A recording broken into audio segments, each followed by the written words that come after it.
Hello दोस्तों, स्वागत है पॉलिटेक्निक स्टार्स पे। मैं हूँ आर.के. सिंह एंड हम लोग कंटिन्यू कर रहे थे अप्लाइड फिजिक्स 2 का पहला यूनिट वेव मोशन। तो दोस्तों वेव मोशन से सेकंड चैप्टर चल रहा था simple harmonic motion. Second chapter है सिंपल हार्मोनिक मोशन।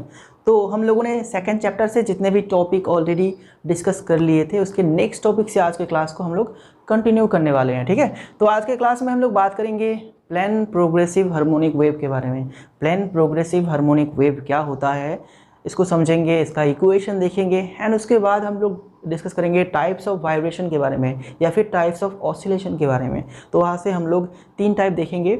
एक तो आपका free vibration, force vibration and damped vibration. तो ये तीनों टाइप्स को हम लोग डिस्कस करने वाले हैं। ठीक है, तो आज के क्लास में ये सारे टॉपिक को डिस्कस करने के बाद हमारा जो सेकंड चैप्टर है सिंपल हार्मोनिक मोशन वो कंप्लीट हो जाएगा। ठीक है दोस्तों, आज हम लोग सेकंड चैप्टर को भी कंप्लीट करने वाले हैं। तो ज़्यादा बातें ना करते हुए चलो करते हैं क्लास को स्टार्ट। आज सबसे पहले बात करेंगे हम लोग प्लेन प्रोग्रेसिव हार्मोनिक वेव के बारे में। ठीक है, प्लेन प्रोग्रेसिव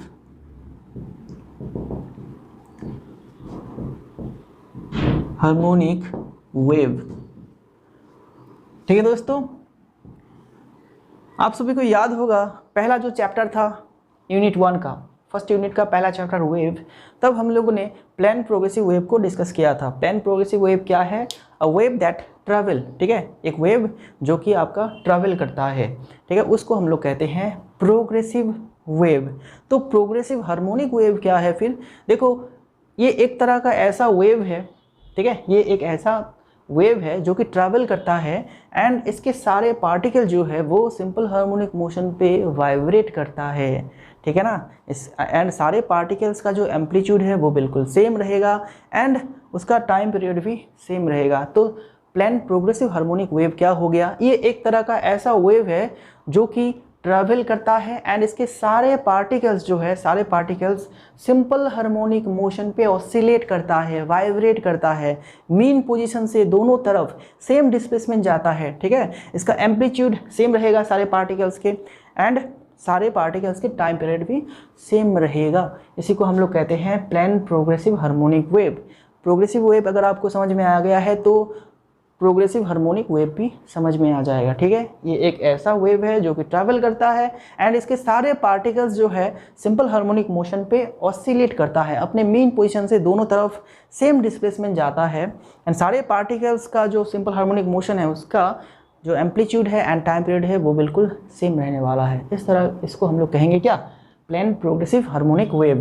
तो इसका डेफिनेशन फटाफट से लिख लेते हैं, ज़्यादा बातें नहीं करेंगे इसके बारे में। और देखो, a plane progressive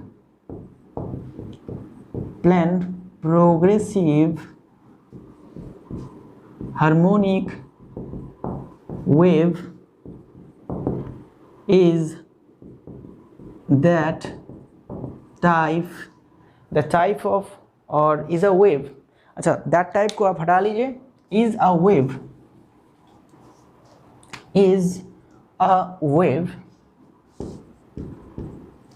wave which travels in a given direction। ठीक है, किसी एक डायरेक्शन पे वो ट्रैवल करेगा in a given direction। जब हम लोग किसी भी टॉपिक का डेफिनेशन लिखेंगे तो थोड़ा बहुत रीअरेंज करके हमें लिखना होता है। A plane progressive harmonic wave is a wave which travels in a given direction without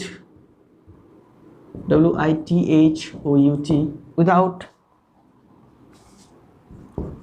change of its form. ठीक है, इसका जो फॉर्म है वो चेंज नहीं होगा and every particle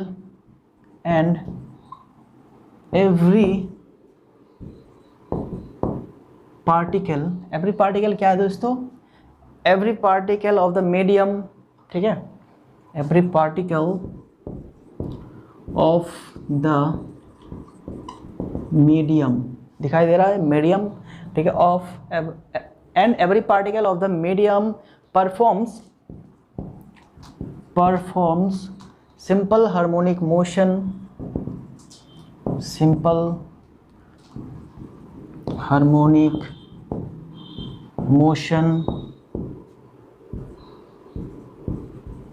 about their mean position, about their mean position. ठीक है, सारे जो पार्टिकल है दोस्तों, सारे पार्टिकल आपका अपने मीन पोजीशन से क्या सिंपल हार्मोनिक मोशन को परफॉर्म करता है विथ इक्वल, एंड जो एम्पलीट्यूड है विथ इक्वल एम्पलीट्यूड एंड क्या रहेगा, टाइम पीरियड भी इक्वल रहेगा, with equal amplitude and time period. ठीक है, तो फटाफट से इसका डेफिनेशन लिख लीजिए। ये है आपका प्लान प्रोग्रेसिव हार्मोनिक वेव का definition. A plan progressive harmonic wave is a wave which travels in a given direction without change of its form and every particles of the medium performs, अच्छा यहाँ पे S लगा दीजिए, performs simple harmonic motion about their mean position with equal amplitude and time period। बात समझ में आया क्या है कि एक ये जो प्लान प्रोग्रेसिव हार्मोनिक वेव है, ये एक इस तरह का वेव है जो कि ट्रैवल करता है किसी एक डायरेक्शन पे, किसी एक दिया हुआ डायरेक्शन पे without change of its form. तो जब ये ट्रैवल करता है तो इसका जो फॉर्म है वो चेंज नहीं होता है, and every particle of the medium performs simple harmonic motion about their mean position. तो मीडियम के सारे पार्टिकल आपका सिंपल हार्मोनिक मोशन पे ऑसिलेट करता है अपने मीन पोजीशन के रिस्पेक्ट में। ठीक है, एंड जो एम्पलीट्यूड है सारे पार्टिकल्स का, जो मोशन का, एंड टाइम पीरियड वो सेम रहेगा। ठीक है ना, तो ये होता है प्लान प्रोग्रेसिव हार्मोनिक वेव। ये प्लान प्रोग्रेसिव हार्मोनिक वेव एक ऐसा वेव है जो कि ट्रैवल करता है किसी एक डायरेक्शन पे, एंड इसका जो फॉर्म है वो चेंज नहीं होता है, एंड इसके मीडियम के सारे पार्टिकल सिंपल हार्मोनिक मोशन पे ऑसिलेट करता है same amplitude and same time period के साथ। ठीक है, तो चलो ये डेफिनेशन अगर आपने लिख लिया है तो आगे बढ़ते हैं। आगे हम लोग इसको थोड़ा सा एक्सप्लेन करेंगे। ठीक है ना, प्लान प्रोग्रेसिव हार्मोनिक वेव को एक्सप्लेन करेंगे। एंड जैसे कि हम लोगों ने पहली बार एक्सप्लेन किया था प्रोग्रेसिव वेव को, ठीक उसी तरह से आज हम लोग सेम एक्सप्लेनेशन देंगे यहाँ पे। ठीक है, क्योंकि plan progressive wave and plan progressive harmonic wave के भीतर कोई डिफरेंस नहीं है। ठीक है, चलो तो देखो अब यहाँ पे हम लोग लेते हैं ऐसे, ये क्या हो गया, ये हो गया ओरिजिन पॉइंट। यहाँ से क्या होगा, वेव जो है वो स्टार्ट होगा। ठीक है, तो वेव कैसा होता है, वेव को हम लोग कुछ इस तरह से ड्रॉ करते हैं। ठीक है ना, वेव को हम लोग कुछ इस तरह से ड्रॉ करते हैं। इसको, इस लाइन को अभी थोड़ा सा और आगे ले जाते हैं। ठीक है, इधर हम लोग इसको टाइम मानेंगे, और टाइम या फिर डिस्टेंस, चलो इसको डिस्टेंस ही मान लेते हैं। दैट इज डिस्टेंस, मतलब इधर वेव जो है ट्रैवल कर रहा है, किधर से किधर ट्रैवल कर रहा है, इधर से इधर ट्रैवल कर रहा है। क्योंकि ये ट्रैवल कर रहा है तो इसीलिए ये हो गया आपका प्रोग्रेसिव वेव। अब इसका देखो, अब इसका ये जो पॉइंट है, इस पॉइंट को हम लोग क्या कहते हैं, आप सभी को पता होगा, एम्पलीट्यूड। एंड इधर भी क्या होगा, ये वाला पॉइंट यहाँ से ऐसे आएगा, मतलब एम्पलीट्यूड ये होगा -a। ठीक है, ये नीचे की तरफ, तो ये आपका पॉजिटिव a। ठीक है, that is the amplitude of this wave. Okay, and इस वाले पॉइंट को क्या कहा जाता है दोस्तों, आप सभी लोग जानते हैं, इसको हम लोगों ने डिस्कस किया था, दैट इज़ क्रेस्ट। ठीक है, इसको हम लोग कहते हैं क्रेस्ट। एंड इस पॉइंट को क्या कहते हैं, इसको कहते हैं हम लोग ट्रफ। ठीक है, तो ये हो गया क्रेस्ट एंड ट्रफ। तो दो एडजेसेंट क्रेस्ट के बीच जो डिस्टेंस होता है उसको हम लोग क्या कहते हैं, वेवलेंथ। ठीक है, तो यहाँ से यहाँ तक ये दोनों क्रेस्ट क्या है, ये दोनों क्रेस्ट एडजेसेंट क्रेस्ट है। इसके बाद वो वाला आता है, तो इस डिस्टेंस को हम लोग कहेंगे लैम्डा, दैट इज़ वेवलेंथ। ठीक है, तो ये सारी चीज़ें हम लोगों ने डिस्कस किए थे। ये हो गया आपका वेवलेंथ। ठीक है ना, तो अब देखो इधर क्या, ये क्या शो कर रहा है दोस्तों, ये पार्टिकल का, किसी एक पार्टिकल का आपका शो कर रहा है डिस्प्लेसमेंट। ये जो एक्सिस है इधर, ये आपका शो कर रहा है डिस्प्लेसमेंट। ठीक है, एंड इधर भी ये डिस्प्लेसमेंट ही शो कराएगा। तो देखो प्लान प्रोग्रेसिव हार्मोनिक वेव में क्या होता है, जो वेव है वो ट्रैवल करता है। तो हम लोगों ने यहाँ पे एक वेव ड्रॉ किए हैं, ये वेव इस तरफ आपका ऐसे ट्रैवल कर रहा है, एंड इस मीडियम के सारे जो पार्टिकल्स है, सारे पार्टिकल्स आपका सिंपल हार्मोनिक मोशन पे ऑसिलेट करेगा। मतलब यहाँ पे इस लाइन पे कोई भी आप एक पार्टिकल को ले लीजिए, ये पार्टिकल क्या करेगा, ऐसे ऐसे सिंपल हार्मोनिक मोशन पे ऑसिलेट करता रहेगा, अपने मीन पोजीशन से दोनों तरफ सेम डिस्प्लेसमेंट जाएगा। यहाँ से ये पार्टिकल आपका, ये एक पार्टिकल लेते हैं यहाँ पे, ओके, ये जो पार्टिकल है, ये पार्टिकल आपका एक बार इधर जाएगा, यहाँ तक जाएगा मैक्सिमम, फिर वो वापस आएगा यहाँ तक, ठीक है, फिर वो नीचे की तरफ जाएगा यहाँ तक मैक्सिमम, फिर वो वापस जाएगा यहाँ से, फिर ऐसे ऐसे वो ऑसिलेट होता रहेगा। मतलब सिंपल हार्मोनिक मोशन पे ऑसिलेट होता रहेगा। एंड जो आपका एम्पलीट्यूड है, सारे पार्टिकल्स का एम्पलीट्यूड देखो, सारे पार्टिकल का एम्पलीट्यूड क्या रहेगा, वो सेम रहेगा। यहाँ के पार्टिकल को देखो, ये भी आपका सेम एम्पलीट्यूड के साथ दोनों तरफ वाइब्रेट करेगा। एंड टाइम पीरियड जो रहेगा, सभी पार्टिकल का टाइम पीरियड भी बिल्कुल सेम रहेगा। तो ये होता है हमारा प्लान प्रोग्रेसिव हार्मोनिक वेव। अभी देखो, अभी क्या है कि इस मोशन पे हम लोग किसी एक पॉइंट को लेते हैं, दैट इज पॉइंट P, ठीक है ना, ये हो गया आपका P पॉइंट। तो इनिशियल पॉइंट को हम लोग वो पॉइंट मानते हैं।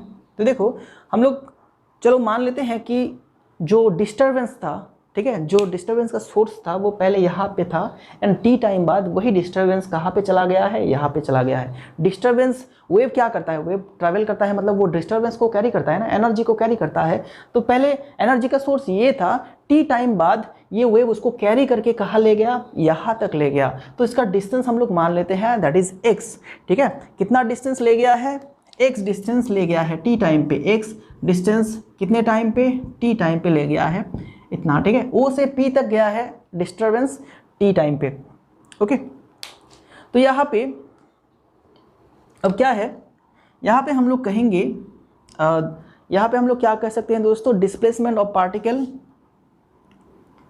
यहाँ पे दिख रहा है आपको, एक इसको थोड़ा सा इरेज कर देता हूँ, ठीक है, क्योंकि यहाँ पे कुछ लिखने वाले हैं हम लोग।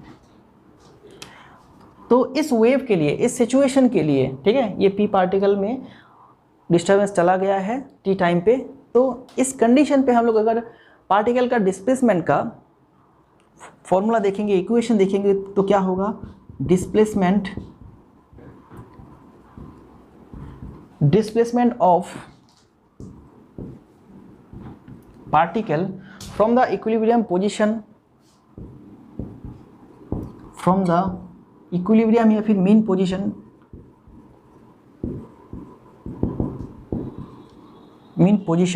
ठीक है, displacement of particle from mean position at time T time पे, at time T is given by, क्या होगा, ये जो पार्टिकल है, इस पार्टिकल का डिस्प्लेसमेंट का इक्वेशन क्या रहेगा, सिंपल हार्मोनिक इक्वेशन हम लोग जानते हैं, सिंपल हार्मोनिक मोशन का इक्वेशन y इजिकल टू रहता है आपका a sign omega T, and यहाँ पे प्लस माइनस फाई, ठीक है, ये होता है सिंपल हार्मोनिक मोशन का इक्वेशन। तो लास्ट क्लास में हम लोगों ने सिंपल हार्मोनिक मोशन का इक्वेशन देखा था, तो कुछ इस तरह से होता है। एंड यहाँ पे प्लस कहाँ पे यूज़ कीजिएगा, माइनस का कौन से केस में यूज़ कीजिएगा, जब पार्टिकल जो है एक्स, ठीक है, एक्स की पॉजिटिव दिशा में जाएगा, मतलब सोर्स से वो अगर आपका इधर जाता है तो फिर उसके लिए आप माइनस यूज़ करेंगे। अगर सोर्स से इधर जाएगा, इधर अगर जाएगा, तो फिर वो क्या है, वहाँ पे आप यूज़ कीजिएगा प्लस साइन को, ठीक है। तो यहाँ पे हम लोग क्या डिस्कस कर रहे हैं, यहाँ पे देखो ये राइट की तरफ जा रहा है, तो यहाँ पे हम लोग माइनस को ही लेंगे, ठीक है। तो ये माइनस हो गया, ओके, ठीक है ना, माइनस हो गया। एंड हम लोग फाई का वैल्यू जानते हैं, फाई क्या है दोस्तों, फाई है आपका फेज, ठीक है। एंड फाई को हम लोग इस केस में क्या लिख सकते हैं, 2 पाई, एंड ये होगा डिस्टेंस x, नीचे रहेगा आपका लेमडा, ठीक है। फाई का वैल्यू क्या मिलेगा हमें, 2 पाई x बाई लेमडा। एंड इसी को यहाँ पे पुट कर दो फटाफट से, तो यहाँ पे क्या मिलने वाला है, a sign omega T minus 2 pi by x by lambda. And यहाँ से ये सारी चीज़ें हम लोग ऑलरेडी कर चुके हैं, ठीक है। दैट इज़ वाई मैं डीप में आपको नहीं ले जा रहा हूँ, सिर्फ इक्वेशन को डिराइव करके हम लोग छोड़ देंगे। तो ये फाई का वैल्यू हमें ये मिल गया 2 पाई एक्स बाई लेमडा, एंड के इजिकल टू क्या है दोस्तों, 2 पाई बाई लेमडा, ठीक है, 2 पाई बाई लेमडा। ये हम लोगों ने ऑलरेडी डिराइव कर लिए थे इसके आगे वाले क्लास में, ठीक है। एंड के को हम लोग क्या कहते हैं, एंगुलर वेव नंबर, ठीक है ना, एंगुलर वेव नंबर। तो 2 पाई बाई लेमडा की जगह पे आप के लगा दीजिएगा, तो यहाँ से आपको क्या मिलेगा, यहाँ से आपको क्या मिलेगा दोस्तों, y is equal to A sine omega T minus K X. ठीक है, that is the equation for plane progressive harmonic wave. तो इस वाले इक्वेशन को देखो, ये वाला इक्वेशन आपको याद रखना है प्लेन प्रोग्रेसिव हार्मोनिक वेव के केस में। तो हम लोगों ने कैसे डिराइव किया, बहुत ही सिंपल था, चीज़ों को हम लोग ऑलरेडी जानते थे, तो सिर्फ वो चीज़ें हम लोग यहाँ पे लगा दिए हैं, बस हो गया काम। देखो ये आपका एक प्रोग्रेसिव वेव है जो इस तरफ जा रहा है, ठीक है। तो t इजिकल टू 0 मतलब बिल्कुल इनिशियल पोजीशन पे डिस्टर्बेंस कहाँ पे था, O पे था, ठीक है, इस पॉइंट पे था, ओके। लेकिन t टाइम बाद वही डिस्टर्बेंस कहाँ पे चला गया है, P पे चला गया है, एंड इसके बीच में डिस्टेंस क्या है, 1 से, ठीक है। तो इस पार्टिकल का डिस्प्लेसमेंट, अब ये पार्टिकल कहाँ पे रहेगा, इस पार्टिकल का डिस्प्लेसमेंट कैसा होगा, ऐसा रहेगा ना, ठीक है, ऐसा रहेगा ना। तो t टाइम बाद इस पार्टिकल का डिस्प्लेसमेंट क्या रहेगा, उसका जो इक्वेशन है, उसका इक्वेशन हम लोग कुछ इस तरह से लिखते हैं, y equal to A sine omega T minus phi, ठीक है। एंड माइनस क्यों, क्योंकि ये मीन पोजीशन से, सॉरी ये क्योंकि ओरिजिन से ये राइट की तरफ जा रहा है, मतलब x के पॉजिटिव की तरफ जा रहा है, तो ये होगा माइनस, अगर इधर जाता तो ये हो जाता प्लस, तो ओमेगा टी माइनस फाई हो गया। एंड यहाँ से हम लोग फाई का वैल्यू जानते हैं, ठीक है, हार्मोनिक वेव के केस में हम लोग जानते हैं फाई का वैल्यू जो है 2 पाई एक्स बाई लेमडा। तो यहाँ पे 2 पाई एक्स बाई लेमडा लगा दिए हैं, एंड 2 पाई बाई लेमडा को हम लोग के से लिखते हैं, ओके। तो यहाँ पे 2 पाई लेमडा को हम लोग रिप्लेस कर दिए हैं के से, तो हमारे पास इक्वेशन मिल गया है y equal to A sine omega T minus K X, ठीक है ना। एंड यहाँ पे कौन सा चीज़ क्या है, ए इज एम्पलीट्यूड। ये सारी चीज़ें अगर आपने नहीं लिखे हैं प्रीवियस क्लासेस में तो फिर आप लिख लीजिए, A equal to amplitude and T equal to time क्या है, के इजिकल टू आपका एंगुलर वेव नंबर, ठीक है, angular wave number, and X is the distance, एंड वहाँ पे ओमेगा क्या है, ओमेगा को आप वेव वेलोसिटी भी, सॉरी वेव नहीं, ये आपका एंगुलर वेलोसिटी हो गया, या फिर इसको आप एंगुलर फ्रीक्वेंसी भी कह सकते हैं, ठीक है ना। तो यहाँ पे ओमेगा को आप एंगुलर वेलोसिटी या फिर एंगुलर फ्रीक्वेंसी भी कह सकते हैं, ठीक है, not frequency, this is angular frequency, and के हो गया क्या, एंगुलर वेव नंबर, ठीक है दोस्तों। एंड और क्या चीज़ रह गया, ए रह गया आपका एम्पलीट्यूड, ठीक है, टी इजिकल टू टाइम है, एक्स इजिकल टू क्या है, डिस्टेंस, ओके, ठीक है ना, बस हो गया। एंड एक और चीज़ जो ये था फाई, ये हो गया आपका फेज एंगल, ठीक है। तो अगर आपने प्रीवियस क्लासेस में इन सभी का मतलब नहीं लिखा है तो इस क्लास में लिख लीजिए कि फाई क्या है, ओमेगा क्या है, के क्या है, एंड ए एक्स, ये सभी चीज़ें क्या है, इसको आप साइड में नोट करके लिख लीजिए, ठीक है। तो ये था हमारा प्लेन प्रोग्रेसिव हार्मोनिक वेव। अब इसका कुछ कैरेक्टरिस्टिक देख लेते हैं, कैरेक्टरिस्टिक, चलो इसको पहले तो हम लोग इरेज कर देते हैं अभी।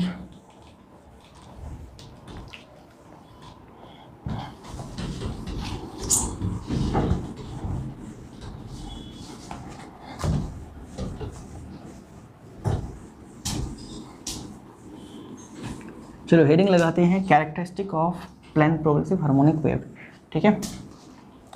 यहाँ पे डायरेक्ट लिखेंगे कैरेक्टरिस्टिक,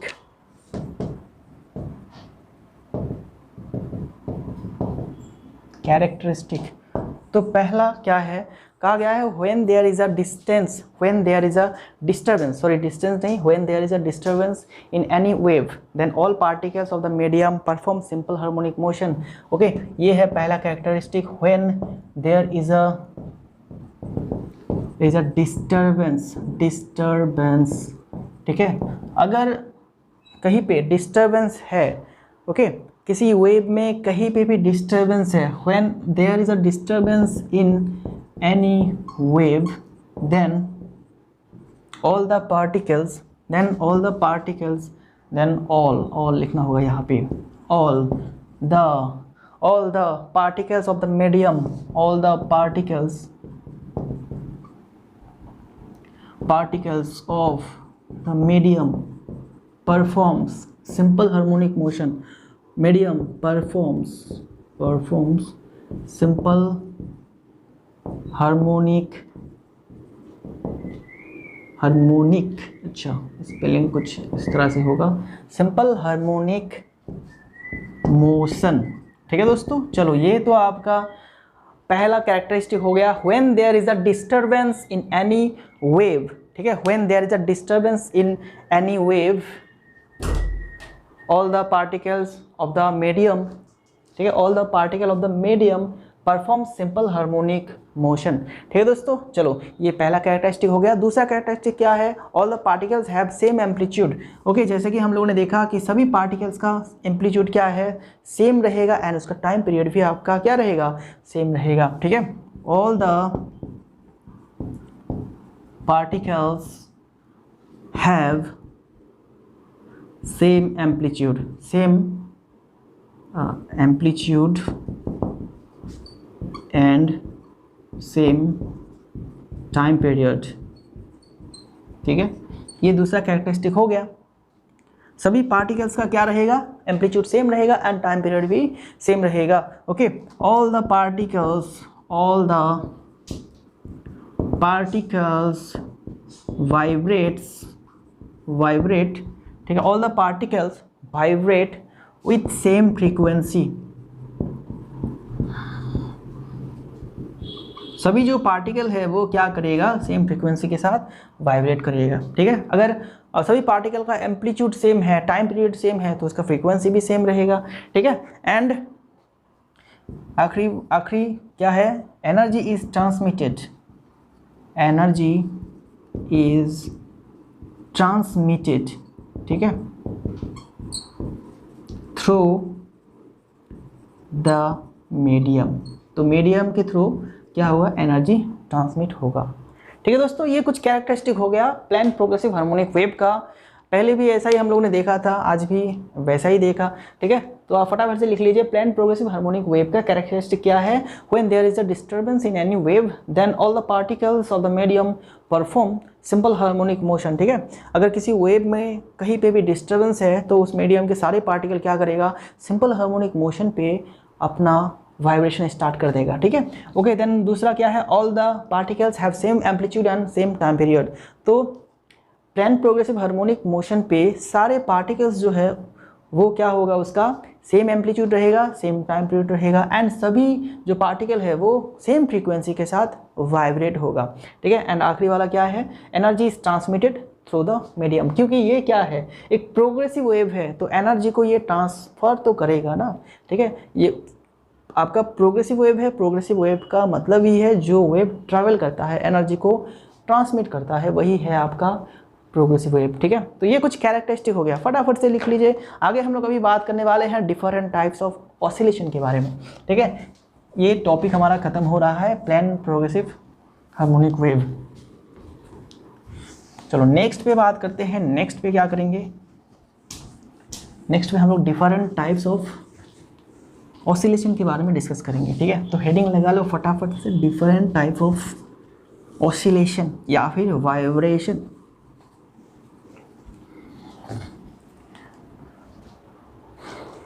चलो, different types of oscillation, oscillation double L होगा शायद।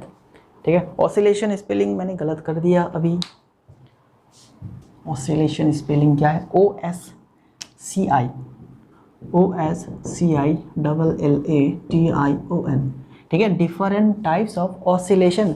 तो देखो ऑसिलेशन के मेनली 3 टाइप्स है। There are mainly 3 types of oscillation. ठीक है, पहला क्या है आपका, फ्री ऑसिलेशन। ठीक है, एक एक करके डिस्कस करेंगे। देन उसके बाद हो गया डैम्प्ड ऑसिलेशन। ठीक है, ये सारी चीज़ें पूछा जाता है दोस्तों, इसलिए ध्यान से समझो इसको। डैम्प्ड ऑसिलेशन हो गया, उसके बाद हो गया आपका एक तीसरा फोर्स्ड ऑसिलेशन। ठीक है, ओके, अब नाम से अगर कुछ समझ में आ रहा है तो बहुत अच्छा, क्योंकि नाम पे ही इसका अर्थ छुपा है, फ्री ऑसिलेशन। फ्री ऑसिलेशन क्या है दोस्तों? जहाँ पे आपका कोई भी एक्सटर्नल फोर्स नहीं एक्ट होगा, ठीक है, एक्सटर्नल कोई भी फोर्स अप्लाइड नहीं होगा। ऑसिलेशन जो है वो अपने आप क्या, अपने आप होता रहेगा विदाउट एनी एक्सटर्नल फोर्स, ठीक है। ऑसिलेशन करवाने के लिए हमें कोई एक्सटर्नल फोर्स अप्लाई करने की ज़रूरत नहीं है, ठीक है, या फिर इस तरह के ऑसिलेशन पे कोई भी एक्सटर्नल फोर्स अप्लाई नहीं होता है, ओके। इसी को हम लोग क्या कहते हैं? फ्री ऑसिलेशन, ठीक है, फ्री ऑसिलेशन। देखो इसका अगर हम लोग डेफिनेशन लिखना चाहेंगे तो चलो बाद में लिखते हैं, पहले समझ लेते हैं। देन उसके बाद डैम्प्ड ऑसिलेशन। डैम्प्ड ऑसिलेशन क्या है दोस्तों? डैम्प्ड ऑसिलेशन पे एक तरह का रेजिस्टेंस काम करता है, ठीक है, मतलब एक एक्सटर्नल फोर्स काम करता है जो कि ऑसिलेशन को रोकने की कोशिश करता है, जो कि वाइब्रेशन को रोकने की कोशिश करता है, जिसकी वजह से क्या होता है, ये ऑसिलेशन धीरे धीरे कम होते होते वो रुक जाता है, ठीक है। जैसे कि अगर मैं यहाँ पे किसी एक रस्सी के सहारे इस मार्कर को बांध के ऐसे लटका दूं एंड इसको ऐसे करके छोड़ दूं, तो क्या होगा, ये तो ऐसे ऑसिलेट करेगा, लेकिन हर एक ऑसिलेशन पे, ठीक है, हर एक ऑसिलेशन पे वो थोड़ा सा उसका एम्पलीट्यूड कमते रहेगा एंड धीरे धीरे वो ऐसे ऐसे कमते वो आखिर में क्या हो जाएगा, ऐसे रुक जाएगा, ठीक है। तो यहाँ पे एक रेजिस्टेंस काम करेगा, ठीक है, जिसको हम लोग डैम्प्ड कहते हैं। डैम्प्ड को actually damped is nothing but the resistance, ठीक है, जो रेजिस्टेंस होगा जो कि ऑसिलेशन को रोकने की कोशिश करेगा उसको हम लोग डैम्प्ड कहेंगे। तो यहाँ पे डैम्प्ड ऑसिलेशन में क्या होता है, ये जो रेजिस्टेंस है इसको रोकने की कोशिश कर रहा है। मैंने जो एग्जांपल यहाँ पे आपको दिया है ना, ठीक है, यहाँ पे रेजिस्टेंस क्या है बोलो दोस्तों? यहाँ पे रेजिस्टेंस है एयर, ठीक है, यहाँ पे जो हवा है, हवा इसको रोकने की कोशिश कर रहा है। इसके लिए टाइम तो लगेगा, ठीक है, टाइम तो लगेगा, लेकिन आखिर में इसको रोक ही देगा वो। टाइम थोड़ा सा ज़्यादा लगेगा, अगर इसका वेट ज़्यादा है, बहुत ज़्यादा है तो और भी ज़्यादा टाइम लगेगा, अगर ये हल्का है तो टाइम कम लगेगा, लेकिन आखिर में इसको रोक देगा। तो ये इस तरह के ऑसिलेशन होता है क्या? डैम्प्ड ऑसिलेशन, जो कि टाइम के साथ साथ फेड हो जाता है, जो कि टाइम के साथ साथ रुक जाता है, कमते रुक जाता है, ठीक है। उसके बाद फोर्स्ड ऑसिलेशन। तो ऑसिलेशन को कंटिन्यू करने के लिए, ऑसिलेशन को कंटिन्यू रखने के लिए अगर हम लोग बाहर से एक्सटर्नल फोर्स अप्लाई करेंगे, ठीक है, अप्लाई करेंगे, तो फिर उस तरह के ऑसिलेशन को हम लोग क्या कहते हैं? फोर्स्ड ऑसिलेशन, ठीक है। बात समझ में आया? फोर्स्ड ऑसिलेशन क्या है? अगर ऑसिलेशन को कंटिन्यू रखने के लिए, कंस्टेंट रखने के लिए, ठीक है, अगर हम लोग बाहर से एक्सटर्नल फोर्स अप्लाई करेंगे तो उस तरह के ऑसिलेशन को कहते हैं हम लोग फोर्स्ड ऑसिलेशन। तो इसका एग्जाम्पल क्या है? इसका एग्जाम्पल है झूला झूलना, ठीक है। देखो झूला झूलना कैसा होता है कि झूले में अगर कोई उठता है तो हम लोग पीछे से उसको धक्का देते हैं ना, ठीक है। तो ऑसिलेशन, ताकि वो कंटिन्यू कंस्टेंट एम्पलीट्यूड के साथ, ठीक है, अगर वो कंस्टेंट एम्पलीट्यूड के साथ उसको हम लोग झूलाना चाहते हैं तो हम लोगों को पीछे क्या देना होगा? धक्का देते रहना होगा, ठीक है। देखो कुछ इस तरह से होता है, ये आपका फिक्स पॉइंट है, यहाँ से ऐसे ये झूला है, झूला के ऊपर कोई बैठा है तो हम लोग उसको पीछे से ऐसे धक्का देंगे। धक्का देने से क्या होगा कि ये आपका आगे जाएगा, फिर बैक आएगा, ओके। जब आगे जाने लगेगा फिर हम लोग उसको धक्का देंगे, ठीक है, वो फिर आगे जाएगा, फिर पीछे आएगा, जब फिर से आगे जाएगा फिर से धक्का देंगे, ठीक है ना। तो हम लोग क्या करेंगे? उसको धक्का देते रहेंगे, बाहर से एक्सटर्नल फोर्स अप्लाई करते रहेंगे ताकि इसका जो एम्पलीट्यूड है, टाइम पीरियड है, फ्रीक्वेंसी है, वो कांस्टेंट बना रहे। तो इस तरह के ऑसिलेशन को हम लोग कहते हैं फोर्स्ड ऑसिलेशन, ठीक है, फोर्स्ड ऑसिलेशन, ठीक है। चलो अब एक एक करके हम लोग इसका डेफिनेशन लिखते हैं। डेफिनेशन लिखने के साथ साथ हम लोग इसका क्या करेंगे, इसको और एक बार हम लोग इसको समझ लेंगे, ठीक है। सबसे पहले बात करते हैं फ्री ऑसिलेशन के बारे में। फ्री ऑसिलेशन का डेफिनेशन सबसे पहले लिखते हैं। देखो, the free oscillation possesses, the free oscillation, the free oscillation possesses constant amplitude, possesses constant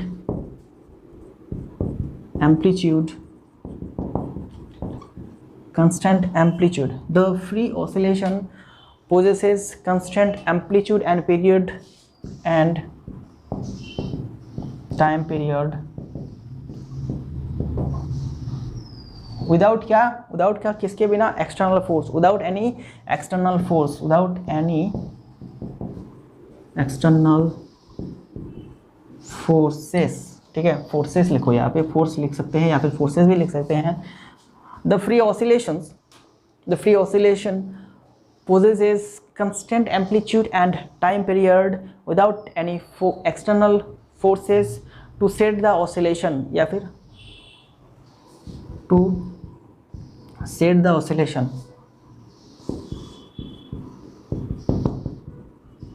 ठीक है, ओके, मतलब क्या है, this is type of oscillation which possesses, this is the type of oscillation which possesses constant amplitude and time period without any external forces to set the oscillation. यहाँ पे आप definition का कुछ इस तरह से लिख सकते हैं, this is the type of oscillation, this is the type of oscillation which, ठीक है, इस तरह से लिखिए तो बेहतर रहेगा, ठीक है, डेफिनेशन याद करने के लिए बेहतर रहेगा. This is the type of oscillation which possesses constant amplitude and time period without any external forces to shed the oscillation. तो बिना किसी एक्सटर्नल फोर्स के इस ऑसिलेशन पे क्या होता है, सेम एम्पलीट्यूड रहता है एंड सेम टाइम पीरियड के साथ ये ऑसिलेट होता रहता है. ठीक है, बिना किसी एक्सटर्नल फोर्स के ये जो ऑसिलेशन है ये same amplitude and same time period के साथ, constant amplitude and constant time period के साथ ऑसिलेट होता रहता है. ठीक है, इसको हम लोग कहते हैं फ्री ऑसिलेशन. ठीक है दोस्तों, ये होगा आपका फ्री ऑसिलेशन. ओके, एंड इस ऑसिलेशन में सारे जो चीज़ें हैं वो आपका कंस्टेंट रहता है. All the parameters are constant in this oscillation. ठीक है, एनर्जी भी आपका कंस्टेंट रहता है, frequency, time period, amplitude, wave velocity, सारे जो पैरामीटर्स है कंस्टेंट रहता है फ्री ऑसिलेशन पे. ठीक है, चलो इसके बाद बात करेंगे अभी किसको, डैम्प्ड ऑसिलेशन. डैम्प्ड, ठीक है, डैम्प्ड ऑसिलेशन क्या है, तो damp oscillation, the oscillation that fades, the oscillation, इसका जो डेफिनेशन है बहुत ही सिंपल है, the oscillation that fades with time. The oscillation that fades with time is called damped oscillation. ठीक है, ये वह ऑसिलेशन है, ठीक है, ये वह कंपन है जो कि टाइम के साथ मुरझा जाता है, मतलब फेड्स हो जाता है, ये घट जाता है इसका ऑसिलेशन. ठीक है, एंड डैम्पिंग क्या है, damping is a resistance offered to the oscillation. And यहाँ तक इसका डेफिनेशन हो गया. चलो डेफिनेशन तो यहाँ पे आप इतना ही लिखेंगे. एंड अगर आप डैम्पिंग के बारे में लिखना चाहते हैं तो देखो, डैम्पिंग इज अ रेजिस्टेंस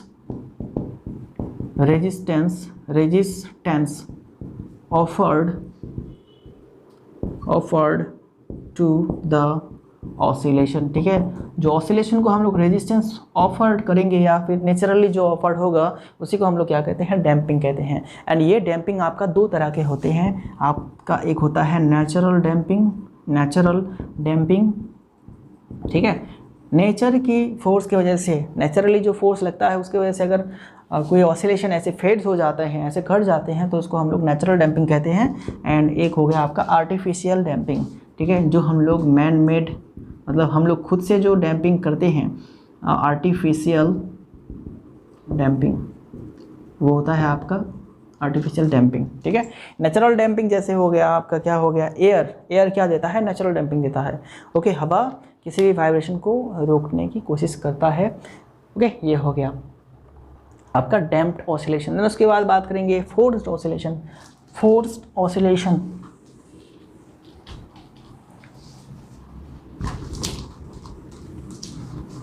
ये छोटी छोटी चीज़ें हैं दोस्तों, बस आपको अगर समझ में आ गया है तो डेफिनेशन अपने आप याद आ जाएगा. ठीक है, कंसेप्ट समझिए, बस डेफिनेशन लिखिए एंड इसको डेफिनेशन को प्रैक्टिस कीजिए. When a body oscillate by, when a body oscillates, ठीक है, by oscillates by being influenced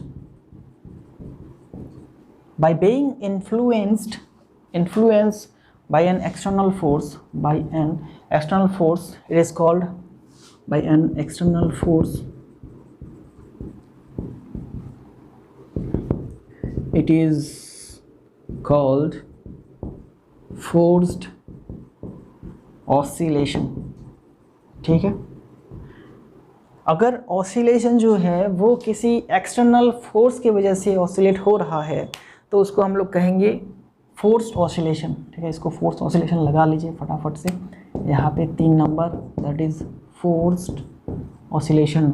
when a body oscillates by being influenced by an external force, it is called forced oscillation. बात समझ में आया दोस्तों? चलो, तो एक ऑसिलेशन है, ऐसे एक ऑसिलेशन है जैसे कि मैंने झूला का एग्जांपल दिया है, उसको अगर हम लोग कंस्टेंट एम्पलीट्यूड के साथ या फिर constant frequency and constant time period के साथ उसको ऑसिलेट कराना चाहते हैं तो फिर हमें क्या देना होगा, एक बाहरी प्रयास देना होगा। वो भी क्या होगा, पीरियोडिक नेचर का होगा। जैसे कि जब ये झूला यहाँ पे आएगा तब हम लोग फोर्स अप्लाई नहीं करेंगे, ठीक है। इधर जब वो आएगा यहाँ पे ऐसे आएगा तब भी हम लोग अप्लाई नहीं करेंगे, लेकिन वो जब रिटर्न जाएगा ऐसे तब हम लोग अप्लाई करेंगे।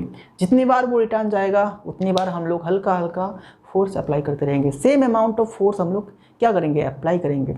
ओके, सॉरी ये वाला एरो इधर होगा, ठीक है। तो ये भी पीरियडिक नेचर का है, ये जा रहा है वापस आ रहा है, फिर से जा रहा है जब हम लोग तब करेंगे, ठीक है। वो फिर वापस आएगा फिर जाएगा जब तब करेंगे। मतलब हम लोग क्या कर रहे हैं, यहाँ पे पीरियोडिक नेचर का फोर्स अप्लाई कर रहे हैं। ओके, तो इस तरह के फोर्स, एक्सटर्नल फोर्स की वजह से जो ऑसिलेशन होगा उसको हम लोग कहते हैं फोर्स्ड ऑसिलेशन। जैसे कि घड़ी में जो आपका दोलक होता है ना, ऐसे घड़ी के नीचे ऐसे ऐसे दोलक होता रहता है, वो भी फोर्स्ड ऑसिलेशन की वजह से होता है, क्योंकि वहाँ पे भी एक फोर्स लगता है, उसको मेंटेन करने के लिए एक फोर्स दिया जाता है, ठीक है। वो भी आपका फोर्स ऑसिलेशन हो गया, ठीक है। चलो, तो दोस्तों अब यहाँ से हमारा जो सिंपल हार्मोनिक मोशन है ये कंप्लीट हो रहा है। तो नेक्स्ट क्लास में हम लोग एक्वास्टिक्स ऑफ बिल्डिंग करेंगे, जहाँ पे हम लोग रिवर्बरेशन, इको, ये सारी चीज़ों को पढ़ेंगे। एंड वहाँ पे अल्ट्रासोनिक साउंड को भी हमें पढ़ना है, अल्ट्रासोनिक का यूजेस क्या क्या होता है। तो एक्वास्टिक ऑफ बिल्डिंग में हमें 2 क्लासेस में हम लोग कंप्लीट करेंगे उसको, हमें 2 क्लासेस करना होगा वहाँ से, ठीक है ना। तो हमारा 3rd चैप्टर भी कंप्लीट हो जाएगा। आई होप कि अगले 3-4 दिनों के अंदर हम लोग उसको ख़त्म कर देंगे, क्योंकि मैं अभी जल्द ही अपलोड करूँगा अप्लाइड फिजिक्स 2 के क्लासेस, क्योंकि हमें सिलेबस को जल्दी जल्दी ख़त्म करना है, ठीक है। इंजीनियरिंग मैकेनिक्स एंड आपका क्या है कि अप्लाइड फिजिक्स 2 के क्लासेस जल्दी जल्दी अपलोड करेंगे। इन दोनों में से कोई एक सब्जेक्ट अगर ख़त्म हो जाता है तो फिर हम लोग नेक्स्ट सब्जेक्ट को स्टार्ट करेंगे, ठीक है। इसी तरह से करेंगे, एक साथ मैं 3-4 सब्जेक्ट को पैरेलल नहीं चला सकता, बिकॉज क्या होता है कि मेरा खुद का स्टडी है, मैं खुद एग्ज़ाम के लिए प्रिपेयर हो रहा हूँ, and that is why time बहुत कम मिलता है मेरे को, ठीक है। उसके बाद तो काम तो रहता ही है, पूरा ऑफिस टाइम पे काम करो, उसके बाद आओ स्टडी करो, फिर आप लोगों के लिए क्लास शूट करो, एंड ट्यूशन्स भी रहते हैं, तो टाइम मेरा बहुत ही कम रहता है। लेकिन फिर भी आप लोग सपोर्ट करते रहिए, ठीक है। शेयर करिए क्लासेस को, लाइक करिए, अगर अच्छा लग रहा है तो लाइक कीजिए। सजेशन है या फिर आपके मन में कोई भी क्वेरीज है तो डेफिनेटली कमेंट पे आप कमेंट कर सकते हैं, मैं आपको जल्द से जल्द रिप्लाई देने की कोशिश करूँगा, या फिर आप मेरे से व्हाट्सएप पे बात कर सकते हैं, ठीक है। आपका जो तकलीफ़ बोले तो क्वेरीज है, पढ़ाई लिखाई में जो प्रॉब्लम हो रहा है उसके लिए आप कांटेक्ट कर सकते हैं, ठीक है ना।